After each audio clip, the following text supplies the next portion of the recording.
Chapter 35 I smell toast. I stretch out on my bed and smile, because Ryle knows toast is my favorite. I lie here for a while before I even attempt to get up. It feels like it takes the effort of 3 men to roll me out of bed. I eventually take a deep breath, and then throw my feet over the side, pushing myself up from the mattress. The first thing I do is pee. It's really all I do now. I'm due in 2 days and my doctor says it could be another week. I started maternity leave last week, so this is my life right now. I pee and watch TV. When I make it to the kitchen, Ryle is stirring a pan of scrambled eggs. He spins around when he hears me walk in. "Good morning," he says. No baby yet? I shake my head and put my hand on my stomach. No, but I peed 9 times last night. Ryle laughs. That's a new record. He spoons some eggs onto a plate and then tosses bacon and toast on it. He turns around and hands me the plate, pressing a quick kiss to the side of my head. I gotta go. I'm already late. I'm leaving my phone on all day. I smile when I look down at my breakfast. Okay, so I eat, too. Pee, eat, and watch TV. Thank you, I say cheerfully. I take my plate to the couch and turn on the TV. Ryle rushes around the living room, gathering his stuff. I'll come check on you at lunch. I might be working late tonight, but Alyssa said she can bring you dinner. I roll my eyes. I'm fine, Ryle. The doctor said light bed rest, not complete debilitation. He starts to open the door, but pauses like he forgets something. He runs back toward me and leans down, planting his lips on my stomach. I'll double your allowance if you decide to come out today, he says to the baby. He talks to the baby a lot. I finally felt comfortable enough to let him feel the baby kick a couple of weeks ago, and since then, he stops by sometimes just to talk to my belly and doesn't even say much to me. I like it, though. I like how excited he is to be a father. I grab the blanket Ryle slept on the couch with last night and wrap it over me. He's been staying here for a week now, waiting for me to go into labor. I wasn't sure about the arrangement at first, but it's actually been really helpful. I still sleep in the guest bedroom. The third bedroom is now a nursery, which means the master bedroom is available for him to sleep in. But for whatever reason, he chooses to sleep on the couch. I think the memories in that bedroom plague him just as much as they plague me, so neither of us even bothers going in there. The last several weeks have been really good. Aside from the fact that there's absolutely no physical relationship between us at this point, things feel like they've kind of gone back to how they used to be. He still works a lot, but on the evenings he's off, I've started having dinner upstairs with all of them. We never eat alone as a couple, though. Anything that might feel like a date or a couples thing, I avoid. I'm still trying to focus on one monumental thing at a time, and until this baby is born and my hormones are back to normal, I refuse to make a decision about my marriage.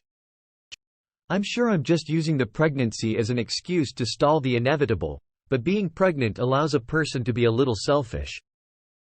My phone begins to ring, and I drop my head into the couch and groan.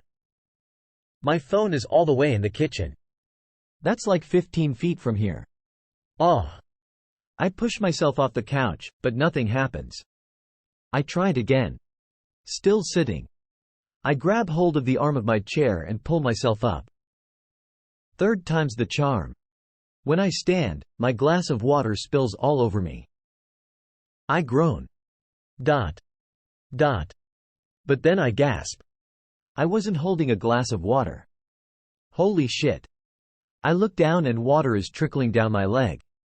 My phone is still ringing on the kitchen counter. I walk, or waddle, to the kitchen and answer it. Hello? Hey, it's Lucy. Quick question. Our order of red roses was damaged in shipment, but we've got the Liebenberg funeral today and they specifically wanted red roses for the casket spray. Do we have a backup plan? Yeah, call the florist on Broadway. They owe me a favor. Okay, thanks. I start to hang up so I can call Ryle and tell him my water broke, but I hear Lucy say, wait. I pull the phone back to my ear. About these invoices. Did you want me to pay them today or wait? Quote. You can wait, it's fine. Again, I start to hang up, but she yells my name and starts firing off another question. Lucy, I say calmly, interrupting her. I'll have to call you about all this tomorrow. I think my water just broke. There's a pause. Oh. Go. I hang up right when the first sign of pain shoots through my stomach. I wince and start dialing Ryle's number. He picks up on the first ring. Do I need to turn around? Yes. Oh, God. Really? It's happening? Yes. Lily, he says, excited. And then the phone goes dead. I spend the next few minutes gathering everything I'll need. I already have a hospital bag, but I feel kind of gross, so I jump in the shower to rinse off. The second burst of pain comes about 10 minutes after the first. I bend forward and clench my stomach, letting the water beat down on my back. Right when I near the end of the contraction, I hear the bathroom door swing open. You're in the shower? Ryle says. Lily, get out of the shower, let's go. Hand me a towel. Ryle's hand appears around the shower curtain a few seconds later. I try to fit the towel around me before pulling the shower curtain aside. It's odd, hiding your body from your own husband. The towel doesn't fit. It covers up my boobs but then opens like an upside-down V over my stomach. Another contraction hits as I'm stepping out of the shower. Ryle grabs my hand and helps me breathe through it, then walks me into the bedroom. I'm calmly picking out clean clothes to wear to the hospital when I glance over at him. He's staring at my stomach. There's a look on his face I can't decipher. His eyes meet mine and I pause what I'm doing. There's a moment that passes between us where I can't tell if he's about to frown or smile. His face twists into both somehow, and he blows out a quick breath, dropping his eyes back to my stomach. You're beautiful, he whispers. A pang shoots through my chest that has nothing to do with the contractions. I realize this is the first time he's seen my bare stomach. It's the first time he's witnessed what I look like with his baby growing inside of me. I walk over to him and take his hand. I place it on my stomach and hold it there. He smiles at me, brushing his thumb back and forth. It's a beautiful moment. One of our better moments. Thank you, Lily. It's written all over him, the way he's touching my stomach, the way his eyes are looking back at mine. He's not thanking me for this moment, or any moment that came before this one. He's thanking me for all the moments I'm allowing him to have with his child. I groan, leaning forward. Fucking hell. The moment is over. Ryle grabs my clothes and helps me into them. He picks up all the things I tell him to carry and then we make our way to the elevator. Slowly. I have a contraction when we're halfway there. You should call Alyssa, I tell him when we pull out of the parking garage. I'm driving. I'll call her when we get to the hospital. And your mom. I nod. I'm sure I could call them right now, but I kind of just want to make sure we make it to the hospital first, because it feels like this baby is being really impatient and wants to make its debut right here in the car. We make it to the hospital, but my contractions are less than a minute apart when we arrive. By the time the doctor scrubs in and they get me to a bed, I'm dilated to a 9. It's only 5 minutes later when I'm being told to push. Ryle doesn't even have a chance to call anyone. It all happened so fast. I squeeze Ryle's hand with every push. At one point, I think about how important the hand I'm squeezing is to his career, but he says nothing. He just allows me to squeeze it as hard as I possibly can, and that's exactly what I do. The head is almost out, the doctor says. Just a few more pushes. I can't even describe the next few minutes. It's a blur of pain and heavy breathing and anxiety and pure, unequivocal elation. And pressure. Such an enormous pressure, like I'm about to implode, and then, it's a girl. Ryle says. Lily, we have a daughter. I open my eyes and the doctor is holding her up. I can only make out the outline of her, because my eyes are full of too many tears. When they lay her on my chest, it's the absolute greatest moment of my life. I immediately touch her red lips and cheeks and fingers. Ryle cuts the umbilical cord, and when they take her from me to clean her up, I feel empty. A few minutes later she's back on my chest again, swaddled in a blanket. I can do nothing but stare at her. Ryle sits on the bed next to me and pulls the blanket down around her chin so we can get a better look at her face. We count her fingers and her toes. She tries to open her eyes and we think it's the funniest thing in the world. She yawns and we both smile and fall even more in love with her. After the last nurse leaves the room and we're finally alone, Ryle asks if he can hold her. He raises the head of my bed to make it easier for both of us to sit on the bed. After I hand her to him, I lay my head on his shoulder and we just can't stop staring at her. Lily, he whispers. Naked truth? I nod. She's so much prettier than Marshall and Alyssa's baby. I laugh and elbow him. I'm kidding, he whispers. I know exactly what he means, though. Riley is a gorgeous baby, but no one will ever hold a candle to our own daughter. What should we name her? He asks. We didn't have the typical relationship during this pregnancy, so the baby's name hasn't been something we've discussed yet. I'd like to name her after your sister, I say, glancing at him. Or maybe your brother? I'm not sure what he thinks of that. I personally think naming our daughter after his brother could be somewhat healing for him, but he may not see it that way. He glances over at me, not expecting that answer. Emerson? He says. That's kind of cute for a girl name.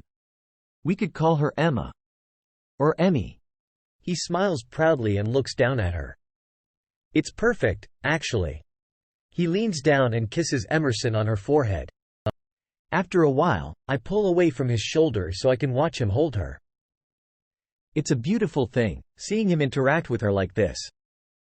I can already see how much love he has for her just from the little time he's known her.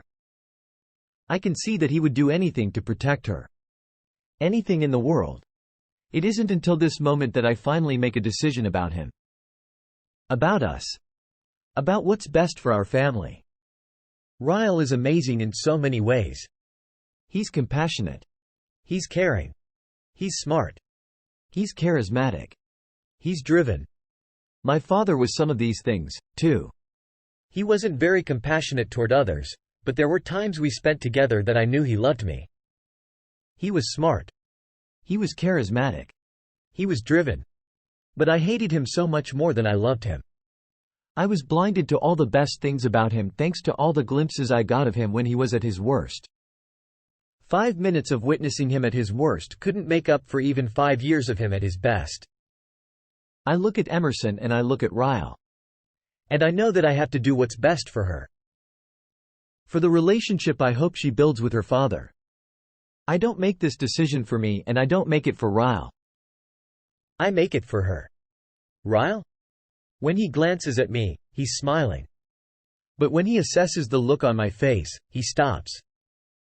I want a divorce. He blinks twice. My words hit him like voltage. He winces and looks back down at our daughter, his shoulders hunched forward. Lily, he says, shaking his head back and forth. Please don't do this. His voice is pleading, and I hate that he's been holding on to hope that I would eventually take him back. That's partly my fault, I know, but I don't think I realized what choice I was going to make until I held my daughter for the first time. Just one more chance, Lily. Please. His voice cracks with tears when he speaks. I know I'm hurting him at the worst possible time. I'm breaking his heart when this should be the best moment of his life. But I know if I don't do it in this moment, I might never be able to convince him of why I can't risk taking him back. I begin to cry because this is hurting me as much as it's hurting him. Ryle, I say gently. What would you do? If one of these days, this little girl looked up at you and she said, "Daddy?" My boyfriend hit me. What would you say to her, Ryle? He pulls Emerson to his chest and buries his face against the top of her blanket. Stop, Lily, he begs. I push myself up straighter on the bed. I place my hand on Emerson's back and try to get Ryle to look me in the eyes. What if she came to you and said, "Daddy"? My husband pushed me down the stairs. He said it was an accident. What should I do? His shoulders begin to shake, and for the first time since the day I met him, he has tears. Real tears that rush down his cheeks as he holds his daughter tightly against him. I'm crying, too, but I keep going. For her sake. What if? ... My voice breaks. What if she came to you and said, "My husband tried to rape me, Daddy"? He held me down while I begged him to stop. But he swears he'll never do it again. What should I do, Daddy? He's kissing her forehead, over and over, tears spilling down his face. What would you say to her, Ryle? Tell me. I need to know what you would say to our daughter if the man she loves with all her heart ever hurts her. A sob breaks from his chest. He leans toward me and wraps an arm around me. I would beg her to leave him, he says through his tears. His lips press desperately against my forehead and I can feel some of his tears as they fall onto my cheeks. He moves his mouth to my ear and cradles both of us against him. I would tell her that she is worth so much more. And I would beg her not to go back, no matter how much he loves her. She's worth so much more. We become a sobbing mess of tears and broken hearts and shattered dreams. We hold each other. We hold our daughter. And as hard as this choice is, we break the pattern before the pattern breaks us. He hands her back to me and wipes his eyes. He stands up, still crying. Still trying to catch his breath. In the last 15 minutes, he lost the love of his life. In the last 15 minutes, he became a father to a beautiful little girl. That's what 15 minutes can do to a person. It can destroy them. It can save them. He points toward the hallway, letting me know he needs to go gather himself. He's sadder than I've ever seen him as he walks toward the door. But I know he'll thank me for this one day.